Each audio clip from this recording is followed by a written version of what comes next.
You can't go into all the world if you are religious.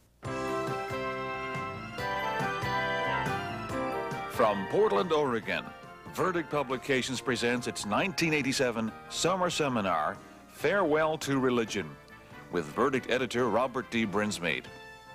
An Australian entrepreneur, Mr. Brinsmead has lectured extensively on 5 continents and is a lay theologian. In this session, he speaks on Out of Religion, Into the World. We have seen that the resurrection faith calls us to an exodus from religion. We often hear the expression that so-and-so has gotten into religion. Sometimes we even sentimentally sing the old song, I've got that old-time religion. Well, really, we're talking about getting out of religion, even the old-time religion. And that, of course, raises the question about, well, where do we go?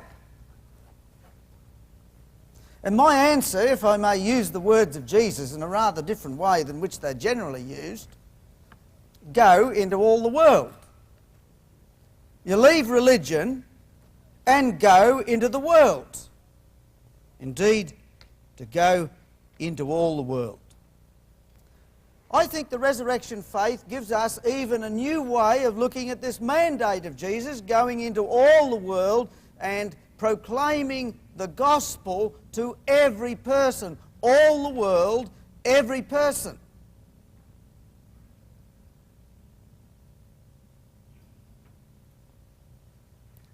As we've seen, the resurrection reinterprets everything. Let's get the picture of the first Christians.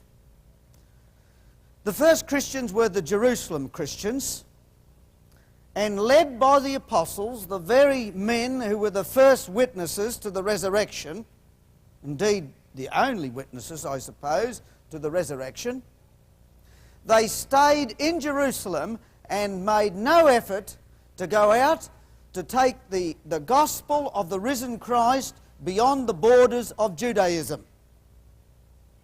And for years they remained that way.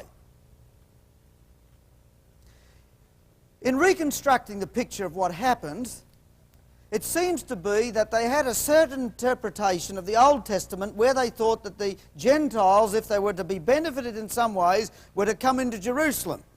And there's some scriptures in the Old Testament that seem to justify that sort of interpretation that could have been held by the apostles.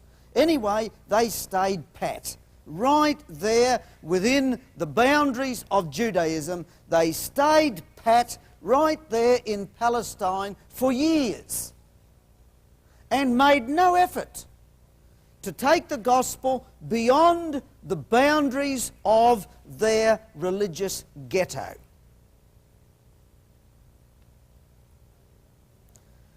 But then there was a rather radical Hellenist called Stephen. He was the first one to really penetrate the meaning of the resurrection at this point. Stephen saw clearly that the resurrection meant that the whole temple cult and the law of Moses was finished. It had no relevance. If there was ever a radical sacralizer, it was certainly Stephen. For him, there was no significance left to the temple whatsoever, and this he saw at a time when the Jewish Christians, including the apostles, were still worshipping at the temple, carrying on living as pious Jews. I suppose to set an example to the other Jews to prove that faith in Jesus didn't make any less Jews of them. And they thought of themselves as Jewish people. But Stephen comes along, he perceives that the resurrection means that it's all over, Moses has finished, the temple is desacralized, the cult is over, and for this he loses his life. And evidently, as historians have tried to reconstruct the picture, evidently the conservative Christians in Jerusalem at that time, including the apostles, never stood with Stephen. He was an embarrassment to them.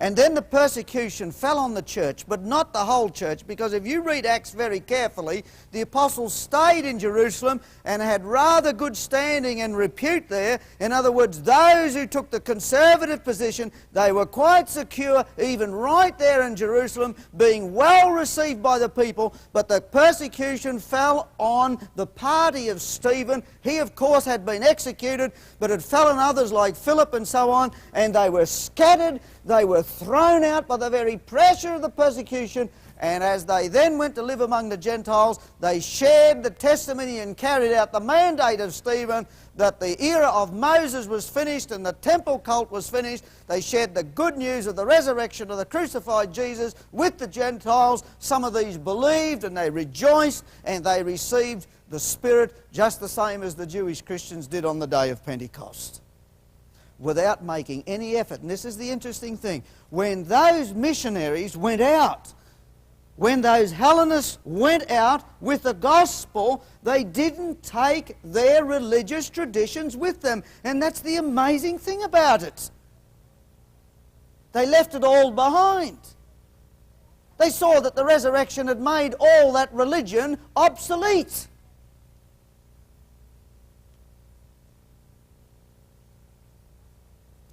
And did nothing to bring those Gentiles and impose that tradition upon them. Now, after a time, other Jewish Christians began to see that they did have a responsibility to declare the gospel of Jesus Christ, and they also started a missionary enterprise with the message of Jesus. But as they went out to evangelize, instead of being an evangelist after the tradition of Stephen, they were men of another order.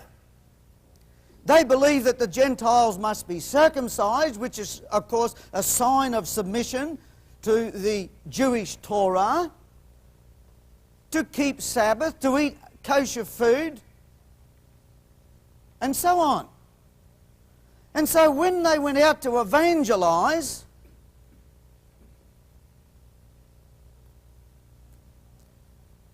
in their bags they packed the Torah and some sharp knives. And Paul was so angry in one place, he sarcastically says, I hope the knife somehow slips and some of you fellas end up by being boy sopranos. That's virtually what he says. You read the book of Galatians. I mean, he really lays it on the line with a touch of real humour and sarcasm. That was their missionary program. It wasn't faith without the deeds, without the religion of Judaism. It was faith with the deeds of the law to complement faith in Jesus. Coming back to Stephen. Many scholars have long recognised that the New Testament letter to the Hebrews takes up the vision of Stephen. The letter to the Hebrews is written to Jewish Christians. It discusses and shows that in view of Christ, he is the reality. The era of the temple cult has finished. It has no more significance. And having done that and having emptied it all of any significance in view of fact that Jesus is the reality of everything and they don't need anything else, the book of Hebrews then calls for an exodus of the Jewish people, and he holds up before them the model of Abraham, who goes out, and we'll deal with Abraham later, as the great model of a religious exodus. And so Abraham goes out and lives in a tent and becomes a pilgrim, and then Stephen takes up this, having the book of Hebrews as this model. Then it says, let us go without the camp like Jesus did, bearing his reproach, for here we have no continuing city. We've already dealt with going outside the camp and what it meant to Jesus to be in the company of irreligious men. You see, there was an irony of the Jews sending Jesus outside the camp, because during his life he seemed to prefer the company of tax cheats and sinners, or custom officers and so on, right? And so that's where they'd send him, into the company of those outside Jerusalem, outside of religion, to share the lot of godless, irreligious men. And the scandal of it all, of course, think of that. But even Hebrews says, well, it was joy that was set before him. He despised the shame and he joyfully did it. That's a better vision than some sort of masochistic submission. That's the model, says Stephen. Now, not only of the writer of Hebrews, who carries on this sort of outlook of Stephen, it is not only the vision of Abram getting out of Ur and getting into a tent and living as a pilgrim in this sort of, open future that is set here in this story of the Old Testament, but here we have the example of Jesus himself, who leaves the city, who goes outside the city, and he despises the shame. He says, so let's go, let's leave, you see, the temple cult. It's all been desacralized by the coming of Jesus. Leave the old city, let's go out, let's get out beyond the camp.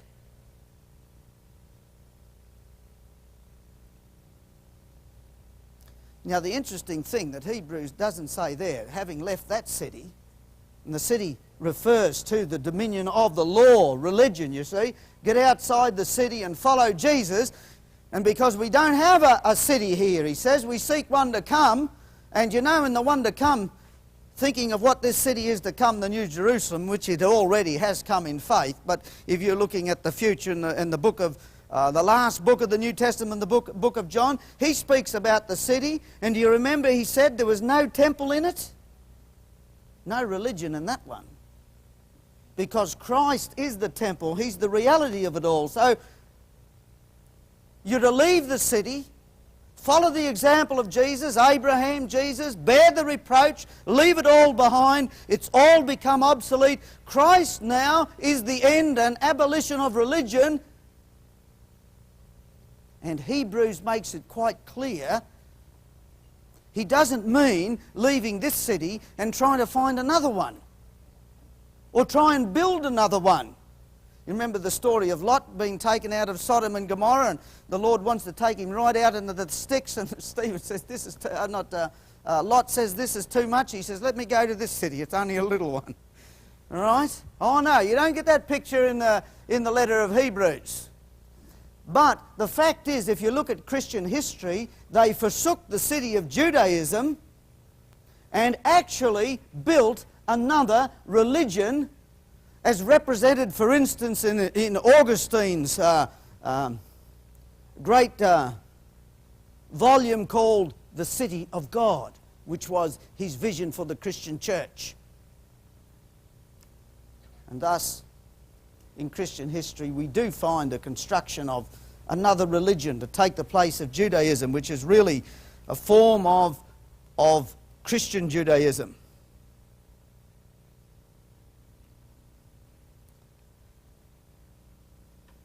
In the tradition of the Christian religion, we've still got a lot to learn from Stephen and the way of Stephen. I want to suggest that our traditional way of evangelizing is not the way of Stephen, but rather of Stephen's opponents and of Paul's opponents, of the Judaizers.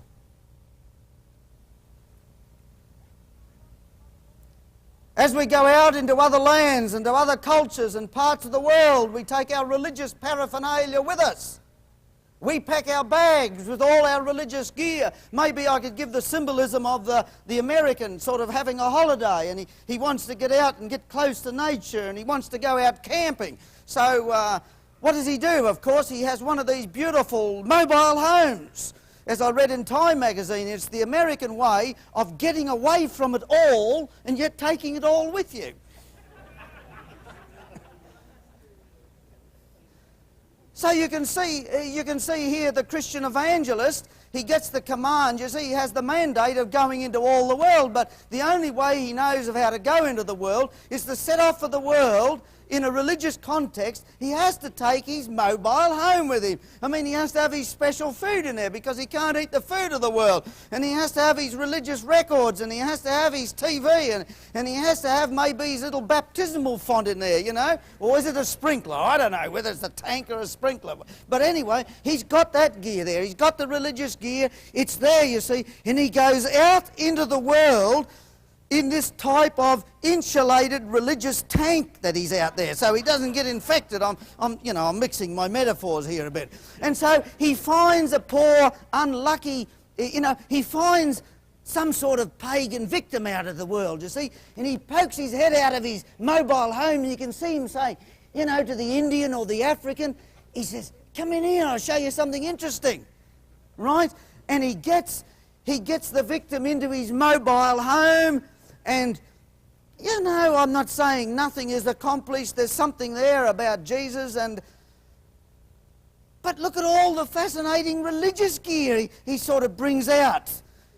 Talk about magical things that the poor old Indian or the African has. That's nothing compared with all the marvellous religious gear that he's got in this mobile home of his. And so he gets him converted and hooked onto all this stuff. Now what happens is that this poor person actually thinks that this is what it means to be a Christian. He can't possibly live in the world as he was and with his own people anymore. And I'm not exaggerating. What happens very often in missionary enterprises, the converts become so dislocated from their own people by embracing the Christian religion that the only thing they can do is flee to the missionary compound, where the converts ends up maybe for the rest of his life washing the missionary's clothes or looking after the garden, living safely in the colony of the compound. Or maybe, if I go back to my figure of the mobile home, he gets him in the mobile home, gets him there, and with all the religious sort of a paraphernalia he has him burdened down with, and he says, "Well, how am I going to live this? I can't go back to my own people anymore as I was. I'm sort of cut off." I mean, you join one religion into another and you make religious things count. It's no exaggeration. It's sons and daughters or parents is like they've gone to live on Mars, isn't it, when they've joined a religion and they get cut off from their own people? I have heard people tell me who've been Christians for years, and they've told me that because of the freedom of the gospel, they've been able to go back to their mother or their father or their brother and their sister, and for the first time in umpteen years, to talk to them man to man, woman to woman, and be a real human being, because they've let go of a lot of their religion. It's just been an awful big barrier between them. And these people, they stand back and say, "Hey, what's that? What's happened to Jack? Hey, Jack, have you gone to the devil or something?" No. And what happens? Having gotten into this religious mobile home, this evangelical mobile home, the poor convert, maybe his only way of escape, he stays in the mobile home, and, the missionary drives it back to his own holy city. And there's another victim. Chalk it up.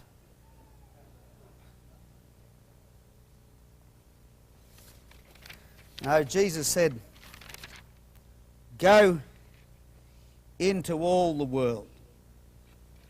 I want to turn it upside down. It doesn't mean this call of the gospel really seen, this faith, the all-sufficiency of faith without any of religion at all, in the resurrection of the all-sufficiency of faith in the resurrection of the crucified Jesus, that plus nothing. It means not getting into religion, but means getting out of it. Turns the whole thing around. It doesn't mean getting out of the world, but it means joining the world and going into the world. It doesn't mean becoming a sort of a superhuman or a subhuman. It really means being human. And rather than what we're doing, I think, in the idea of church and evangelizing the world, we've got the mentality of the Jerusalem apostles sitting there in Jerusalem and feeling that their vision is to get the world into the church. And I wanted to turn around and turn the whole thing around in the resurrection faith, rather empty the church out into the world.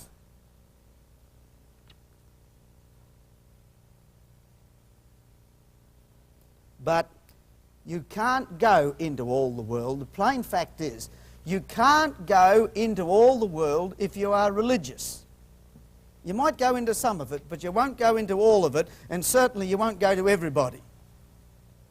Because you'll be cut off, you'll have your sort of religious armour on, and he'll have his religious armour on, and you'll be like two ships passing in a dark night. You can't even talk to each other. You live in the... I read a book once called The Universe Next Door. And actually what happens when you live in different religious enclaves, you live in another universe to the other person. And it's pretty hard talking to a person who lives out there in the open space of Orion somewhere. That's the other universe. You can't go into all the world. And let me say this again. It's only those who put their faith in the all-sufficiency of the resurrection of the crucified and risen Christ that can live without religion. I mean, even the world, going into the world, don't forget the world's a pretty religious place. In fact, all men are incurably religious, many sociologists say, and that's really true. And the only ones who can live without religion, and those who can ignore all these boundary lines of religion, is the man of faith. Faith in the gospel. He can dispense with it now. He's really free.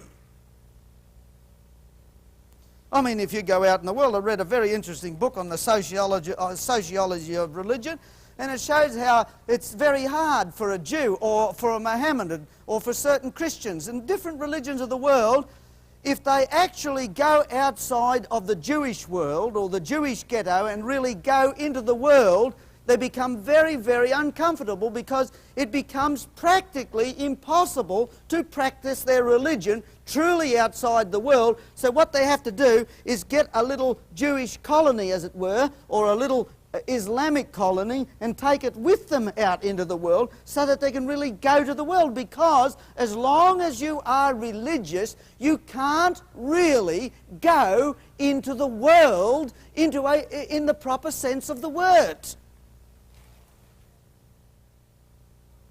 So, the go of Jesus, you see, go, like Abraham was commanded, go into the land of Canaan. And so was Israel, to go into the promised land. The go always implies an exodus. It means leaving something, and Jesus' go means to leave something. It means to participate in his exodus, which is an exodus from the dominion of religious institutions and symbols. Go into all the world. You see, if we are not divested from the dominion of religion and see that now it has all become irrelevant in view of the gospel, as we go out into the world, you'll see sacred spaces out there, and you'll see profane spaces and sacred times and non-sacred times.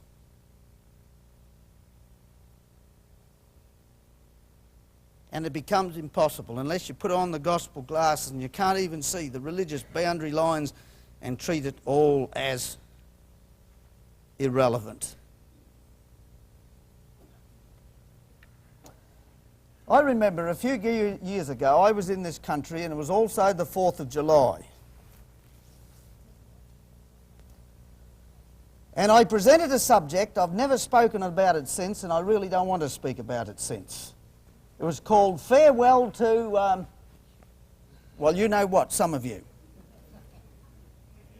Farewell to you know what. And I really haven't spoken about you know what since. One of my favourite sayings from the New Testament is forgetting those things which are behind. And at that time, talking to a particular religious group with their particular... They were only one little holy city within the holy city, as it were. A religious ghetto. Possessing a sort of very sticky peanut butter culture. Hard to scrape off sometimes. And it was the 4th of July, and I felt it was quite appropriate to sort of invoked the image of the Exodus and Pharaoh letting his people go. And my advice is to get a big dump truck and back it up and take this whole religious tradition and dump it in the truck and take it off to the dump and then go and join the human race. Many benefited from that. And I want to put it in a broader context, but it's really the same in principle. I'm dealing with the whole tradition and tyranny and oppression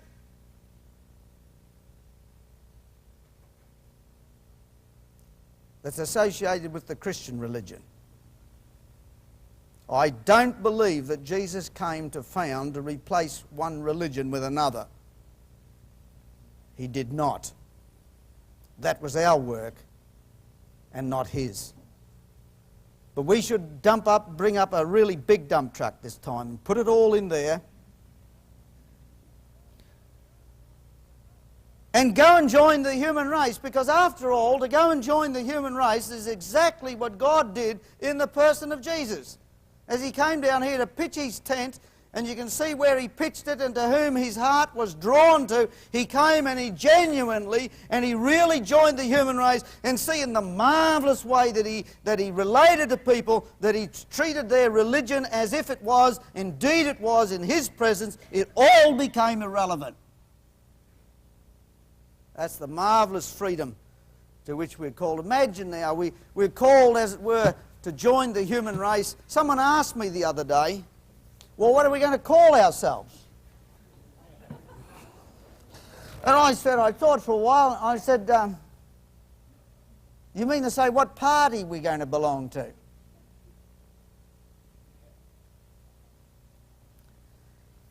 Not long before I came over here from Australia, I had an accident. Wasn't too serious, but I had to go to the emergency room at the hospital, and one of the first things they do they give you when I don't know, they may not do it over here, but they do it over there. You fill in your name and a few questions about yourself, because they want to look after you properly, I suppose, when they get you in there. There's certain things they have to do. So I was just blithely filling in this thing about, the age and marital status and address and so on, and then the other section was religion. I looked at it. What do you suppose I had to put there? I put none. I suppose if it got to the place where I was admitted, I don't know, they might have had some very serious question. What are we going to do with it? I mean, the poor fella's in there dying. I mean, who can we fetch for him? I mean, is it going to be Father O'Flanagan or... It's a bit like Paul Hogan. They thought he was dying. He's like Australia's favourite son now, and he had a cerebral hemorrhage, or it wasn't too serious. It could have been serious. It was a blood vessel burst in his brain, and he was, it was touch and go there, and the whole nation was, wishing him well and so on. And while he was there, and he was sort of hovering between, seemed to be almost in limbo, someone brought him a message when he at least was able to handle, some conversation. They said everybody was sending him flowers and wanting to help, and his name is Hogan, a good Irish name, and they said, oh, Father so-and-so is outside, wants to know if you want to see him. And Paul answered, he couldn't help even cracking jokes there on his thing. He said, not unless he needs me. Thank you.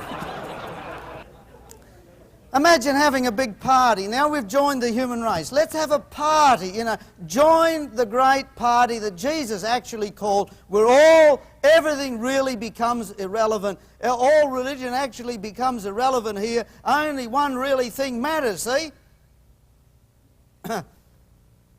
Someone comes and knocks and says, he comes to the party.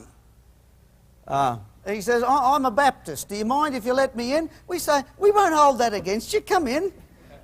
Another one comes along and says, well, I'm a charismatic. I'm a Pentecostal. Do you mind if I come in? Well, we can even say, we won't even hold that against you.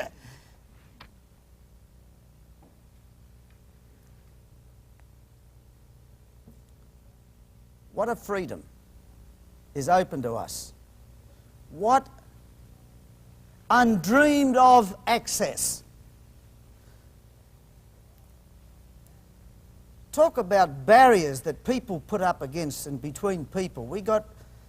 There's sexual barriers, and there's racial barriers, and there's class barriers if you go over there to England, and they're almost impossible to break through the different class barriers and so on. But really, the most terrible barriers of all are religious barriers. But the gospel has dethroned them all. The resurrection of the crucified Jesus means the end and abolition of religion. And in the freedom of this Exodus, we can really obey the mandate of Jesus: go into all the world and share your insight into this marvellous freedom to be truly human with every creature. Thank you.